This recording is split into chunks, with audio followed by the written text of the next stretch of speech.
Hi, I'm Kurt Thompson, kids, and today we're going to be doing a little bit of music history in a very interesting way, kind of a light-humored way. So, also you're going to get some behind-the-scenes information of the private lives of some of these composers and people influential in our music history. So we all know, if you've been in Music History 101 at college, that supposedly Gregorian Chant was the origins of our music from King Gregory. Well, let's find out if that's actually true. Although the ancient Greeks had a thing or two to say about music, and before that, prehistoric man probably hummed some sort of mastodon hunting song as they set off from his cave each morning.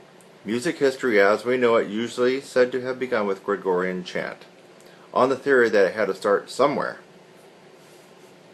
It came about like this. One morning, back in the 6th century or so, a bunch of the boys at the local monastery got together for a regular morning of worship. One of the monks had been up late the night before, translating a passage of Paul's letter to the Ephesians or some such, and fell asleep in the middle of the service. In order to hide from the abbot the sound of his snoring, some of the other monks began to sing verses of the daily psalm. Chanting was born. Actually, there is no evidence whatsoever to support this. But it makes at least as much sense as what Pope Gregory told everyone. He said a dove had flown down from the heaven, perched on his shoulder, and dictated all the chants into his ear. Take your pick. At any rate, by about the 9th century, the principles of Gregorian chant were established as some sort of monastic etiquette, telling the monks what to sing and when, for how long. Guido of Arezzo was one who figured out that the scribes would have an easy time writing down the music if they had the lines to guide them. If he'd thought harder, he might have gone to fame and fortune by inventing the coloring book. It's pretty funny. Guido. You gotta love the name Guido, don't you? Guido. Can you imagine this Guido? I just think of a guy with a big bowl of salad and a bunch of homemade pasta and some tomato sauce when I hear the name Guido. Either that or some kind of hitman. Guido was a clever fellow, but he had a low opinion of singers. Now, I wonder who would have a low opinion of singers. He said they were the most stupid men of our times. He also said some nasty things about the monks as well. He thought they spent too much time trying to sing and not enough time studying the scriptures. He was always complaining about something. Guido is the most famous for inventing the Guidonian hand, which is a funny little drawing of a hand with squiggles all over it. He claimed that by studying the little squiggles you could remember all the notes of every plainchant mode. Nowadays, hardcore musicians put posters of Guido's hand on their walls to make themselves look scholarly. Monks divided the day into successive hours, which they also called offices. Each monk had a little sign on the door to his room that said office hours. Each office had its own particular music that would be sung every day. This was strictly codified. When it came to singing, the Gregorians left nothing to chance. Plain song was sung in 3 different styles, depending on how many notes there were in each syllable of the text. If there was only one note, it was called syllabic, with 2 or 3 notes, pneumatic. If there were so many notes that you forgot what word you were singing, that was melismatic. Okay, I kind of got the first one a little bit off. So what did we have there? We had syllable, let's see, no, hold on. Syllabic was the first one with a couple notes, pneumatic next, and then melismatic the third one. Eventually, some of the melismatic sections got so convoluted that somebody had the idea of putting words back into them again. Often, it had been so long since anyone had sung the words that no one could remember what they had been singing about in the first place, so the new words had little to do with the original text. These new texts were known as tropes, and they were rather entertaining until some spoilsport on the Council of Trent banned them all in the 16th century. Interesting back then. For people who are more familiar with the later styles of music, Gregorian chant takes some getting used to.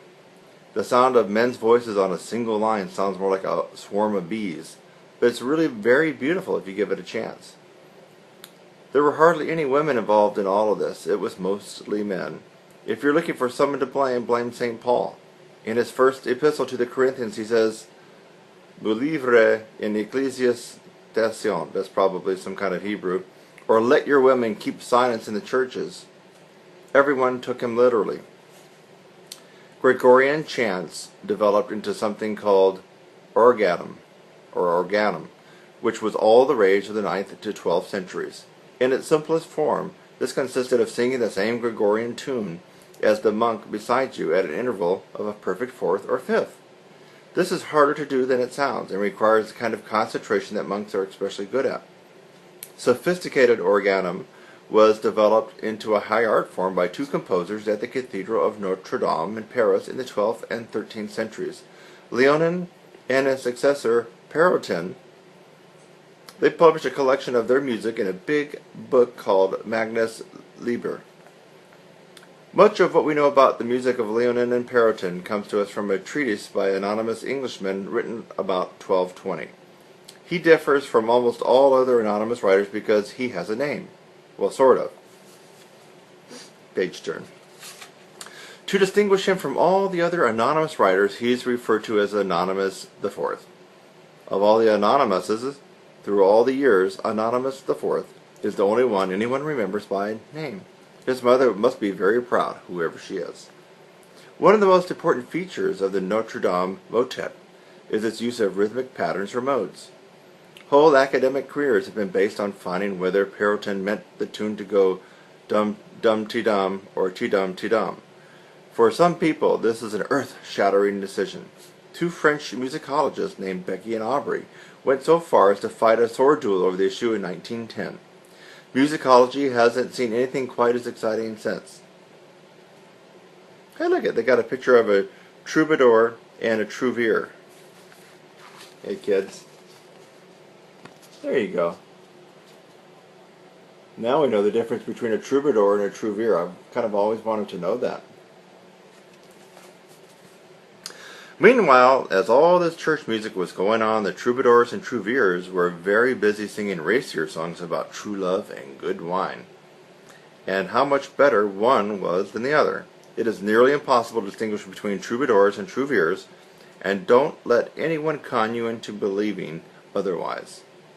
Troubadours tended to hang around the south of France and travel south and north. Trouvères hung around the north and went south. Other than that, they'd be pretty much the same. The most important thing to remember if you were a troubadour was to sing a heartfelt song about how much you loved the woman of your dreams, how lovely her hair was, how beautiful her eyes and skin, how much you longed to kiss her, that sort of thing. You and the object of your love were meant for each other. True love like this had never been before.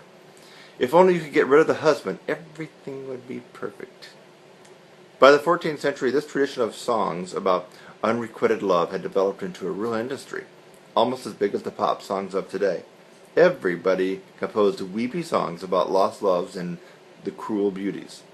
In between sobbing fits, they managed to write some of the music down into fancy heart-shaped manuscripts. The 20th century descendants of these composers grew up to become copywriters for the major greeting card companies. Well, that, kids, concludes our first lesson into music history, the fun and interesting part of it. So for those of you who are in music history, this actually does add some clarity to what you've been studying. What we just read was just a few pages, and that would all be shoved in probably about 120 pages in your real music history book. So anyway, that's the beginnings of music. Stay tuned for next time when we'll approach other more interesting composers and people involved in music history. Until then, I'm Kurt Thompson.